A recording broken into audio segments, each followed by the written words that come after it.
Camarades, it's Race Week. Torna a la volta 13.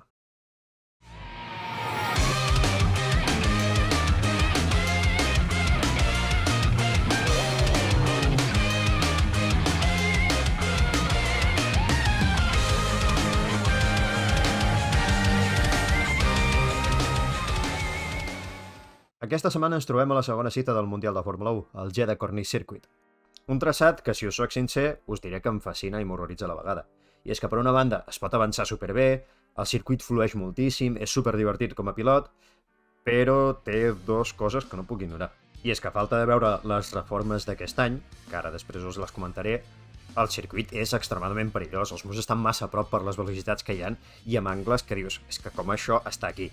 I per altra banda, encara que això també sigui aplicable a molts altres circuits del calendari, la situació econòmica i política en què es realitza aquest Gran Premi és curiosa com a mínim. Repeteixo que això passa a molts altres països, però em sembla dient comentar-ho aquí. I és que el patrocinador principal d'aquest Gran Premi és Aramco, que, bueno, és una petrolera del país.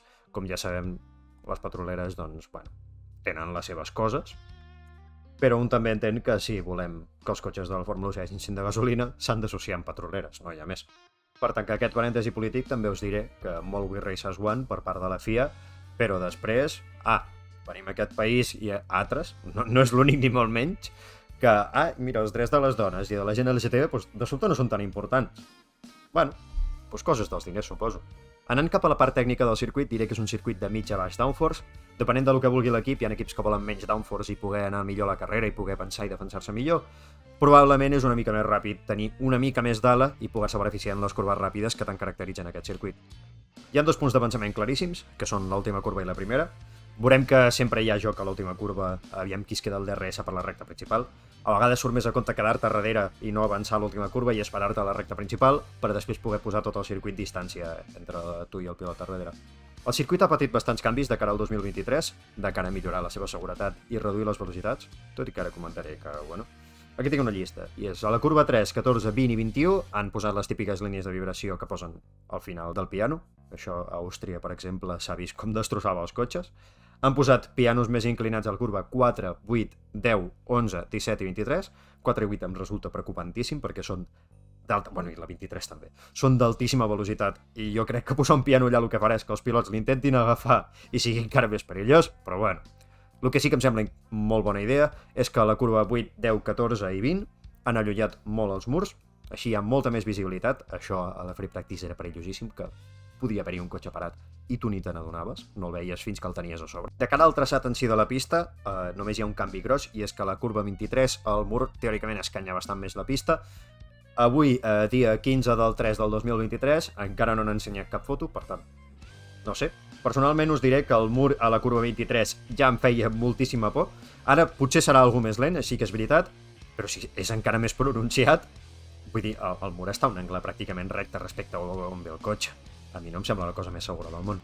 També, clar, al no haver-se vist encara com és la curva 23, òbviament el simulador no puc fer servir el traçat d'aquest any, perquè encara ningú l'ha fet perquè ningú l'ha vist. De fet, he de comentar també que el traçat que hi ha al simulador és una mica qüestionable. Diguéssim que és la versió del 2021, però tampoc és el més a prop que ens hem pogut posar. L'altra opció era agafar el Fórmula 22, però després de provar-lo... En fi, que sí, que ja deixo les excuses. Som-hi cap al simulador. Doncs ja hi som. Com podeu veure, apareixem aquí al mig perquè sí, perquè el simulador va decidir que és bona idea. Jo no soc aquí per qüestionar-lo, per algú és un simulador, ell simula, jo no simulo. En fi, short shifting per no acabar com el Max Verstappen aquí al mur aquest de la dreta. Una mica més de xitxa al motor elèctric. Això a la vida real s'autogestiona una mica més, ja us ho vaig explicar, però aquí, bueno, fem el que puguem. Prenem sobre el 100. Busquem el piano interior, aquí sacrifiquem una mica aquesta per traccionar el més aviat possible. Baixem una mica l'airs, que si no em quedo sense bateria. Aquí em deixo una mica el mur a l'interior perquè està més o menys on estava el piano a la vida real. Val, ara venen aquestes enllaçades interessantíssimes que si les faig bé és completament a fons i frenem una mica. Ara ens hem de fiar una mica d'aquest piano d'aquí que és pràcticament assassí. Arribem a la curva 13 que és pràcticament frenant entrant a la curva ja. Una mica com Bahrein. Accelerem buscant el mur de l'exterior aprofitant tota l'amplada que puguem de la pista. Intentem anar al màxim recte possible. Aquí frenem, cinquena, ens acostem al mur, casa a fons, intentem acortar tots els metres que puguem. Ara ve la secció que teòricament està una mica canviada, encara no l'he vista, però feia molta por aquesta curva. Ara ho veureu, baixarem 2 marxes fins a 6ena. Uf, jo no entenc com això en algun moment ha estat al Mundial, és super perillós. Obrim DRS, aquí ja sabeu, bueno, les batalles més interessants solen estar per aquí a la primera curva. Aquí sempre hi ha envios pel DRS. Farem sobre els 100 metres, una mica més tard potser. Sacrifiquem una mica, m'he deixat una mica a l'interior. Obrim DRS, torno a posar en atac. I ara veurem el temps. No us espereu massa perquè el circuit és rarot. 1.32.18. Bueno. Coses que passen. Però bueno, tot i que el circuit no fos extremadament realista, us podeu fer una idea de com és la volta. Crec que hi ha certes coses que, bueno, murs que estan mal col·locats, els temps no acaben de coincidir, vist que els rècords en simulador estan molt lluny de la pole, cosa que solen estar per sota la pole. En fi, jo crec que serveix per fer-vos una idea. Doncs ja estaria.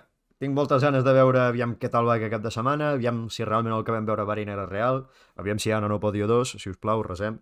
Veure també aviam si Red Bull és tan dominant com semblava ser, veure si Mercedes ressuscita, veure com Ferrari no ressuscita. Per acabar, per demanda popular, us deixo amb els trompos. Ens veiem a Albert Park.